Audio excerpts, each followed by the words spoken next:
안녕하세요. 저희는 올해로 결혼한 지 5년 차가 되는 부부입니다. 연애한 기간까지 합치면 8년이라는 긴 시간을 함께했네요. 아직 둘 사이에 아이는 없습니다. 연애하는 내내 쭉, 그리고 신혼 때 잠깐 한국에서 살다가 남편 직장 때문에 현재는 미국 동부 지역에 와서 살고 있거든요. 양가 지원은 거의 받지 않고 시작한 결혼 생활이기에 돈을 조금이라도 더 모으고 경제적인 기반이 생기면 그때 본격적으로 아이를 가질 계획이에요. 미국 생활하는데 사실 사람들이 미국 하는 이유도 잘 모르겠습니다. 저는 한국이 최고라고 생각해요. 일 처리도 너무 느리고 한국처럼 빠릿빠릿한 맛이 없어요. 치안 문제도 있고 한국에서처럼 서비스 받은 게 없는데 팁이 당연하다는 팀 문화도 그렇고 지내는데 어려움은 없지만 미국이라는 나라가 제가 나고 자란 한국하고 비교했을 때 좋은 점이 하나도 안 느껴집니다. 그런데 혹시 미국에서 생활하면서 아이라도 생기면 자식 교육 때문에라도 눌러앉아서 살고 싶을 것 같아서 남편과 긴 상의 끝에 한국에 돌아가고 나서 그때부터 본격적으로 이세 계획을 세우자고 했습니다. 빠르면 내년 하반기쯤에는 한국에 돌아가게 될 예정이 있거든요. 저희가 4년 넘게 미국 생활하면서 특히 지난 2년간은 정말 마각기였나 할 정도로 미국에 엄청난 사건들이 많았거든요. 걱정될 만한 사건들도 많았는데 연락 한번 해온 적 없는 신우가 얼마 전에 연락이 왔습니다. 목적은 뻔했어요. 저희 사는 미국에 놀러 오겠다는 거였습니다. 이제 슬슬 해외여행도 풀리고 있고 저희도 내년 하반기에는 귀국 예정이니 미국에 놀러를 온다면 이번이 마지막 기회라고 생각했나 봐요. 사실 저는 신우를 썩 좋아하는 편이 아닙니다. 시자 들어가서 무작정 싫어하는 게 아니에요. 신우는 남편보다 4살 위인데 하는 행동을 보면 이 사람이 정말 우리보다 나이가 많은 사람이 맞나 싶을 때가 있을 정도입니다. 그런데 또 손윗사람 대접은 엄청 받고 싶어 해요. 저 결혼하고 나서도 서열 정리를 하고 싶었는지 잡들이를 하려고 아주 눈에 불을 켜고 있는 게 보일 정도였거든요. 꼭 제가 자기 시키는 대로 해야 적성이 풀리는 그런 느낌이었습니다. 저희가 신혼초는 한국에서 보냈다고 했잖아요. 1년 남짓한 짧은 기간인데 정말 기가 차는 일들이 몇 번 있었어요. 명절날 어머님 혼자 음식하게 하지 말고 시부모님 일어나시기 전에 저희가 시댁 앞에 도착해 있어야 하는 게 며느리 도리라고 하더라고요. 남편도 차 막히는 거 싫어서 일찍 움직일 생각이고 어머님하고는 이미 몇 시쯤 가겠다고 이야기 다 해놓은 상태인데 일어나시기 전에 저희가 시댁 앞에 도착하라는 소리는 뭔 소린가요? 남편한테 따졌더니 남편도 그런 헛소리는 들을 가치도 없다는 듯 콧방귀를 끼더라고요. 제가 자꾸 신경 쓰는 것 같으니까 남편이 신우한테 전화해서 누나가 언제부터 그렇게 효녀였다고 부모님을 챙기냐고 우리 걱정 말고 누나네 시댁이나 일찍 가라고 일침을 놓더라고요. 매형이 누나 늦장 부린다고 툴툴 뗀 적 있지 않느냐고 하면서요. 신우가 전화기 너머로 열폭을 하고 있는 소리가 들렸는데 제가 남편한테 말했다고 기분 나빠하고 그러는 것 같았어요. 그런데 뭐 신우가 무섭거나 보복이 두렵다거나 하지는 않았습니다. 남편이 어련히 중간 역할 잘 해줄 거라 믿었고 신우가 도를 지나친 억지를 부리면 저도 딱히 신우라서 내가 참는다 하는 식으로 넘길 생각 없었거든요. 결혼하고 처음 맞는 어머님 생신 때도 일화가 있습니다. 생신 한 달 전부터 신우가 난리법석을 떨면서 저한테 전화를 해대기 시작했어요. 원래 시어머니 생신은 며느리가 챙기는 거 알지? 하면서 저한테 부담을 주더라고요. 남편은 우리 엄마 생일을 왜 며느리인 제가 챙기냐면서 자기가 알아서 준비할 테니 저보고 신우는 신경 끄라고 하더라고요. 그런데 결혼하고 맞는 시어머니 첫 생신이기도 하고 그때쯤에서 남편 회사 일 때문에 저희가 미국에 가게 되는 게 확정이 된 상태였어요. 그러면 앞으로 몇 년은 찾아뵙기 힘들어질 텐데 저도 의미 있게 한번 해보고 싶어서 어머님 생신은 제가 준비하겠다고 했습니다. 남편은 제가 누나 때문에 억지로 하는 거 아니냐고 신경을 써줬는데 시켜서 하는 게 아니고 저도 전부터 생각을 하고 있던 거라 말해주니 남편이 진심으로 고맙다고 어머니도 감동하실 거라고 하면서 제게 말해주더라고요. 다른 건 몰라도 남편이 제 마음을 알아주니 힘이 났습니다. 그리고 나서 며칠 지나지 않아서 신우한테 또 전화가 걸려왔어요. 우리 엄마 생일 잘 준비되어 가고 있냐고 확인차 전화했더라고요. 어련히 잘 준비하고 있는데 아마 모르면 몰라도 딸인 신우가 했던 것보다 제가 더 잘했을 것 같은데 저렇게 지적질도 모자라서 이번엔 검사질까지 하려고 하니 기분이 썩 좋지는 않더라고요. 그래서 제가 직접 상 차려드리기로 했다. 알아서 준비할 테니 일일이 전화해서 확인하실 필요 없다. 이렇게 말을 해줬어요. 그런데 신우가 난데없이 제 요리 실력에 대해서 물어보더라고요. 뭐 자격증이라도 있느냐, 요리 경력이 있느냐 하면서요. 그러더니 시어머니 입맛을 가지고 뭐라 하더라고요.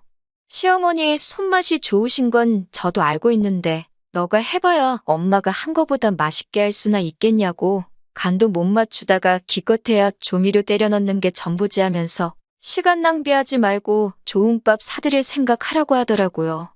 음식 할 정성이 있으면 밖에 있는 식당을 알아보라고. 요즘 어른들은 돈으로 효도하는 것 좋아하지. 마음으로 효도하는 거 티도 하나도 안 나고 싫어하신다고 하면서 감나라, 배나라, 미주알, 고주알 하더라고요. 제가 알아서 하겠다고 하는데도 자꾸 말이 많아서 회사 일 바쁘다고 하고 전화를 그냥 끊어버렸어요. 그러니 다음 날에도 또 전화가 오더라고요. 식당은 알아봤냐면서요. 혹시 우리 엄마 취향을 몰라서 못 고르고 있을까봐 자기가 몇 개 추렸다고 하면서 어디 호텔에 있는 해산물과 일식 오마카세부터 해서 강남에 있는 비슷한 형식의 오마카세집 몇 개를 쭉쭉 부르더라고요. 그런데 가면 좋아하실 거라고 하면서 자기가 예약을 해놓겠다 하면서요. 곰곰이 생각해보니 신우 말도 일리가 있기는 했어요. 전날부터 음식들을 준비해야 하는데 아무래도 초보주부다 보니까 무조건 음식들이 성공한다는 확신도 없었고 괜히 신우 말대로 어머님한테 맛없는 거 억지로 드시게 하는 거 아닌가. 아무리 정성이 중요하다지만 퀄리티도 중요하지 않을까 걱정했습니다. 그래서 신우가 말한 곳들 몇 군데를 인터넷 검색을 해보고 있었어요. 인당 10만 원은 우습게 나오는 엄청 비싼 곳들이었습니다. 남편이 제가 인터넷 검색을 하고 있는 걸 보고 뭐 우리 기념일이라도 있냐고 물어보더라고요.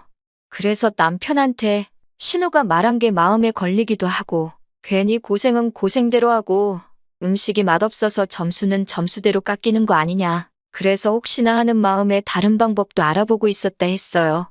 남편도 뭐 고생스럽게 음식을 하냐. 사 먹는 것도 방법이겠다 하고 뭐가 됐는 제 마음 가는 쪽으로 하라고 말하더라고요. 어머님이 음식 맛 때문에 자기가 고생한 거 몰라주실 분도 아니라고 하면서 그러다 화면을 쓱 보더니 그래도 지금 보는 그런 곳들은 예약 안 하는 게 낫겠다고 하는 겁니다. 신우가 추천해 준 거라고 말을 했더니 남편이 어이가 없다는 듯 웃으면서 어머님은 날생선류는 식감도 이상하고 전혀 입에 안 대신다고. 그런데 암만 요리도 몇 개 나오지만 대부분 음식이 날생선이 주로 준비되는 곳인데 어머님이 일식집에 가시면 드실 게 없지 않겠냐고 하면서 가만 보니 누나가 지가 먹고 싶은데 지 돈 내고 먹기는 비싸니까 그러는 거 아니겠냐고 하더라고요. 신우가 어머님 생신 챙기는 척 한 달 전부터 아주 저를 호달구더니 비싼데 지 돈 주고 외식하기 싫으니까 저희가 예약하게 만들어서 계산까지 시키려던 속셈이었던 거예요. 며느리가 챙기는 거라고 우기던 게 어떻게든 저한테 계산시킬 구실을 만들려고 그런 거죠. 그래서 아예 신우한테 전화해서 어머님 생신은 제가 직접 챙겨드릴 계획이니 더 이상 이거 해라 저거 해라 하지 말라고 했습니다. 어머님 생신 당일에 신혼여행 오는 것까지 계산해서 음식을 정말 넉넉하게 해서 갔는데 제가 한 음식이 먹기 싫은 건지 뭔지 신우는 아예 오지도 않았어요. 어머님 생신이 지나고 2주 정도 되는 날이었어요. 신혼에는 기어이 그 비싼 식당을 예약해서 시부모님과 저희를 부르더라고요. 생신날 제대로 된 거 드시지도 못했을 텐데 맛있는 거 드시라고요. 날생선 음식 나오는 것 보고 어머님은 시작부터 나오는 음식을 제대로 즐기시진 못했지만 그래도 비싼 음식이라니 입에는 한 번씩 다 대보시더라고요. 신우가 말로만 효녀인 척 하는 줄 알았는데 그래도 웬일로 큰 돈을 다 쓰네 싶었어요. 그런데 식사가 다 끝나고 나니 신우는 계산할 생각이 전혀 없어 보였습니다. 남편도 저도 심지어 시부모님께서도 왜 계산을 안 하냐고 하더라고요. 6명 식사에서 120만 원이 나왔는데 신우가 난데없이 저희 보고 내라고 하는 거예요. 자기는 출가 외인이라서 효도를 하고 싶어도 할 수가 없다는 거예요. 원래 효도는 아들이 하는 거라고. 그런데 너네가 잘 못하는 것 같으니까 이번에 자기가 엄마 아빠 대신해서 니들한테 효도할 기회를 주는 거라고. 그러니 고마워하라는 식으로 얼굴에 철판을 깔고 나오는 겁니다. 어머님 아버님도 계시니 거기서 뭐라 한마디도 못하겠고 치를 떨고 있는데 자기도 시댁에서 자기 시부모님한테 제가 하는 것보다 몇 배의 효도를 하고 있다고 하는 거예요. 억울하면 시집을 오지 말았어야지 하면서 저보고도 이제 너도 출가외인이니까 시부모를 부모처럼 생각하고 잘 모셔야 한다는 겁니다. 그래서 제가 그냥 계산했어요. 저희 거랑 시부모님 거에서 80만 원 했습니다. 신우한테 무슨 말인지 딱 알겠다고. 그런데 신우는 출가외인이니까 남의 집 식구지 않냐고. 시부모님은 제 부모님이나 마찬가지니 제가 계산할 수 있는데 출가외인인 신우 거는 제가 할 필요 없지 않겠냐고. 그러니 두 분 드신 건 둘이 알아서 하시라고 했어요. 정말 얻어먹을 요량이었는지 비상금도 한 푼 안 가져온 것 같더라고요. 자기가 뱉은 말이 있으니 뭐라 하지는 못하겠고 계산해 주시던 직원분께서 계좌이체도 가능하다니까 40만 원도 통장에 없는 건지 우물쭈물 하더라고요. 보다 못한 아버님이 신우네 걸 계산해 주셨습니다. 아버님도 신우네한테 돈을 깜빡 잊고 두고 온 것 같다고. 사위 체면이 있으니 이건 당신이 사위한테 빌려주는 걸로 하겠다 하시면서 돈은 나중에 보내달라고 하더라고요. 그러니 신우 남편도 얼굴이 당황해서 어쩔 줄 몰라 하는 걸 보니 속이 다 후련해지더라고요. 밥 먹는 동안에는 호텔 1층에 있는 카페가 분위기가 끝내준다 어쩐다 했었는데 꼴을 보아하니 얻어먹기는 글른 것 같고 커피 한 잔에 10,000원씩 넘게 주고 자기들이 계산하게 생겼으니 1층 도착해서는 꽁지가 빠지게 뒤도 안 돌아보고 밖으로 나가더라고요. 신우나 아주버님이나 거지근성으로 똘똘 뭉친 한 쌍의 바퀴벌레 같았어요. 그래도 그런 부분에 있어서는 둘이 잘 맞아서 좋겠네 싶었습니다. 남편도 안 그렇고 시부모님도 좋으신데 신우는 왜 저럴까 싶었어요. 신혼 때 짧은 기간 동안 신우랑 있던 일만 나열해도 이틀 밤은 꼬박 새겠네요. 아무튼 본론으로 돌아와서 신우가 난데없이 미국에 놀러올 계획이 있다고 전했을 때 뭔가 꿍꿍이 속이 있지 않을까 하는 생각이 들어서 사실 그렇게 많이 내키지는 않았습니다.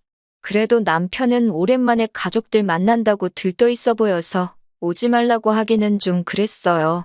지난 팬데믹 기간 동안 해외여행도 힘들고 휴가에도 가족들 보러 귀국하는 건 꿈도 못 꾸던 상황이었거든요. 미국 내 분위기도 많이 안 좋았고 그러다 보니 거의 집에서만 시간을 보내 저희들도 심적으로 많이 힘들었고 외롭기도 했었거든요. 특히나 회사 다니는 남편이 그런 우울감이 더 심했는데 신혼애가 이번에 놀라오면 오랜만에 가족들도 만나고 내년 하반기에 한국으로 돌아갈 때까지 향수병에 지쳐있는 남편이 충분히 위로받을 수 있겠다 하는 생각이 들었습니다. 좋은 게 좋은 거라고 저도 이왕 이렇게 된 거 기분 좋게 오라고 하지 싶더라고요. 신우가 미국에 오는 것 때문에 이런저런 통화를 남편 대신에 제가 자주 했어요. 그런데 요즘 같은 고환율 고물가 시대에 비싼 돈 들여서 오는 여행인데 너무 몰라도 뭘 모르는 것 같고 아무것도 알아보지도 않고 그냥 몸만 오려는 느낌이 더 들었습니다. 보통 어디 해외여행을 간다면 여기 정도는 꼭 가봐야지 하는 계획들을 가지고 있잖아요. 저희가 미국에서 거주하고 있는 곳이 뉴욕 근처이기는 한데 관광으로 유명한 맨하탄 시내까지는 차로 거리도 조금 있는 편이에요. 저희 집을 거점 삼아서 뉴욕 관광을 하면 그것도 방법이긴 할 텐데 맨하탄이라는 곳이 사실 특별한 애착이 없는 경우에는 2주 동안 구경 다니고 관광 다닐 만한 곳은 아니라고 생각하거든요. 마음만 먹으면 하루면 유명한 곳은 다 돌아볼 수 있을 정도예요.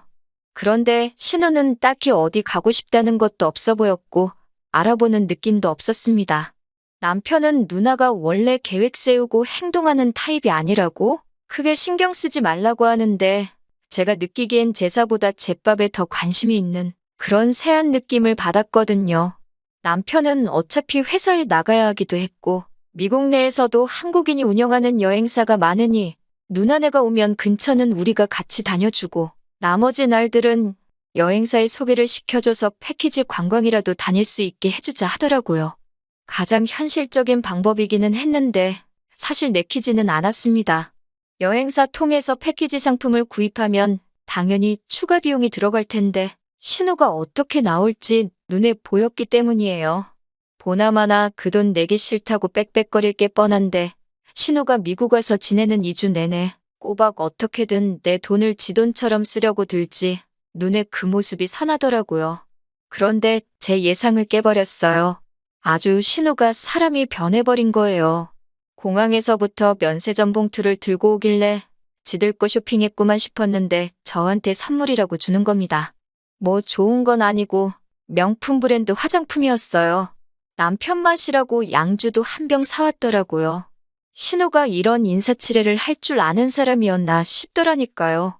여기까지 오느라 고생했다면서 점심도 사준다고 하길래 제가 혹시나 싶어서 메뉴판에 있는 것 중에 제일 비싼 걸로 한번 골라봤어요. 순식간에 표정이 일그러졌다가 다시 웃으면서 이건 좀 비싼 것 같은데 다른 거 먹자고 하기는 하는데 사람이 저 정도까지 바뀔 수 있나 싶어서 많이 놀랐습니다.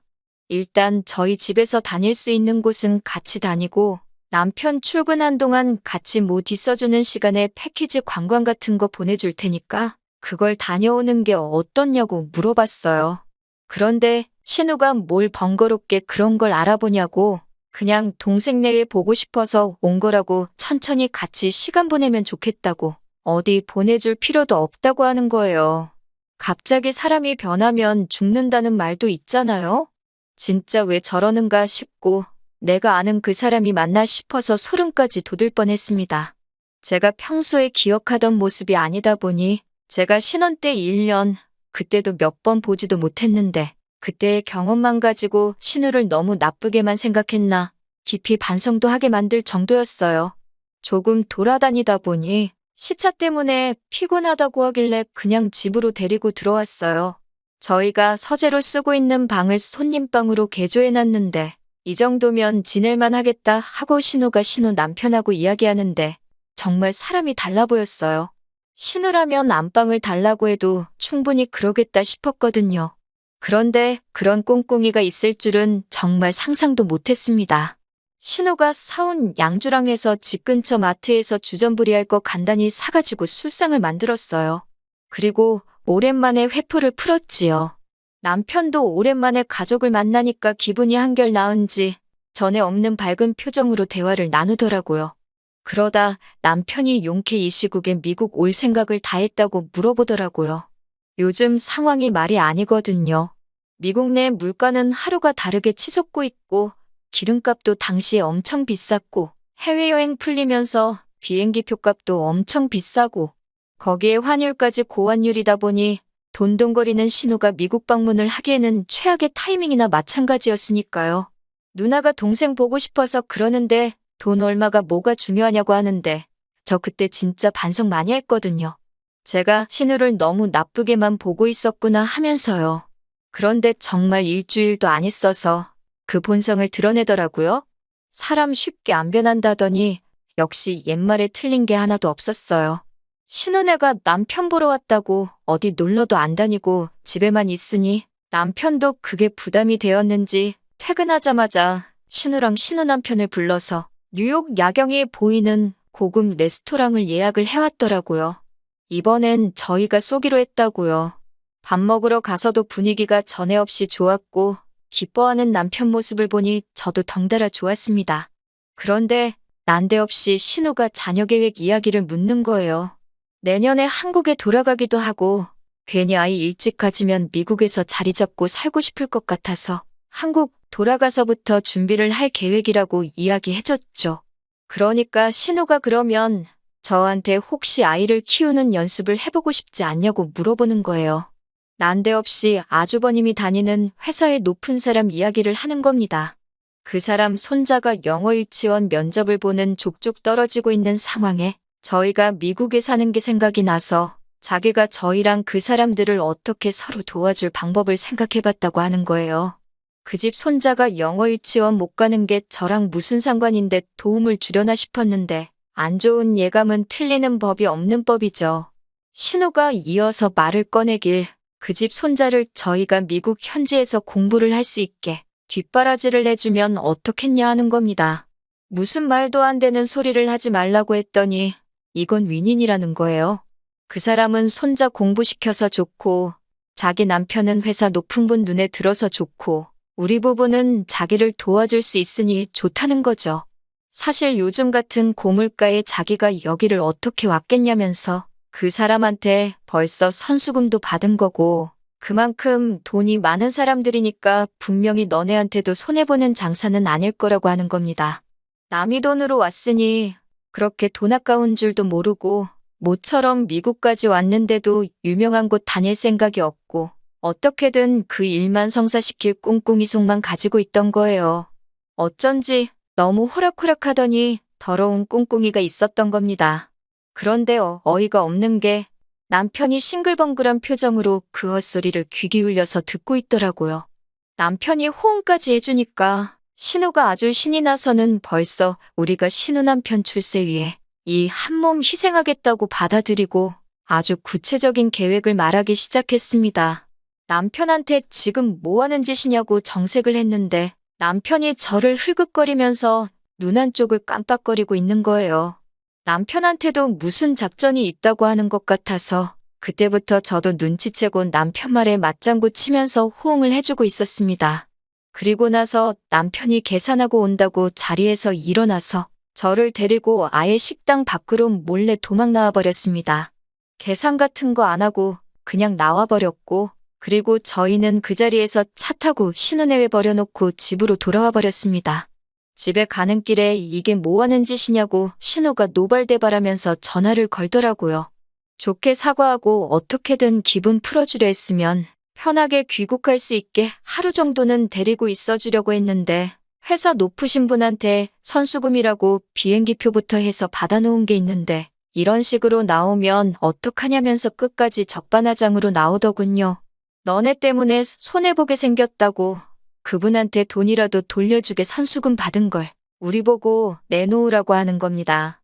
남편이 왜 우리가 매형 출세를 위해서 누군지도 모르는 집 자식을 키워줘야 하냐고 집에 두고 온 여행 가방이며 전부 다 국제 택배로 한국으로 보내줄 테니 짐 걱정은 하지 말고 미국에 며칠 더 있던 말던 그건 우리 알 바 아니니까 알아서 하라고. 그리고 내년에 우리가 한국 돌아가고도 되도록이면 얼굴 보지 말고 남처럼 지내자고 무단칼에 잘라내듯 손절을 해버렸습니다.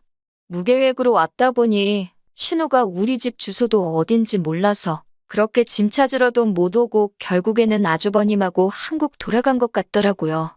신우 소식을 전해 들은 게 얼마 지나지 않아서입니다. 시어머니한테서 전화가 왔었어요.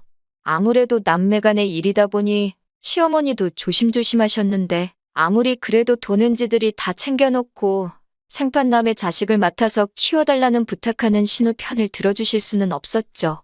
애는 우리한테 맡겨준다고 돈은 벌써 미리 땡겨받아가지고 회사에는 그 돈 도로 만들어준다고 결국 시어머니 돈까지 빌려갔다고 하더라고요.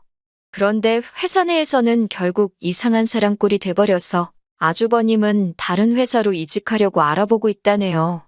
사람 참 쉽게 안 변한다는 말이 괜히 있는 말이 아닌 것 같아요. 이참에 신혼에도 이번 일을 계기로 거지근성 좀 버리고 조금 건강한 정신 상태로 무장해서 진짜 사람이 변할 수 있는 계기가 되었으면 합니다. 하지만 솔직히 변할 것 같지는 않은 게 제 생각이에요. 긴 이야기 들어주셔서 감사합니다. 오늘의 사연은 여기까지입니다. 구독과 좋아요, 알람 설정해주시면 앞으로 더 좋은 사연으로 찾아오겠습니다. 감사합니다.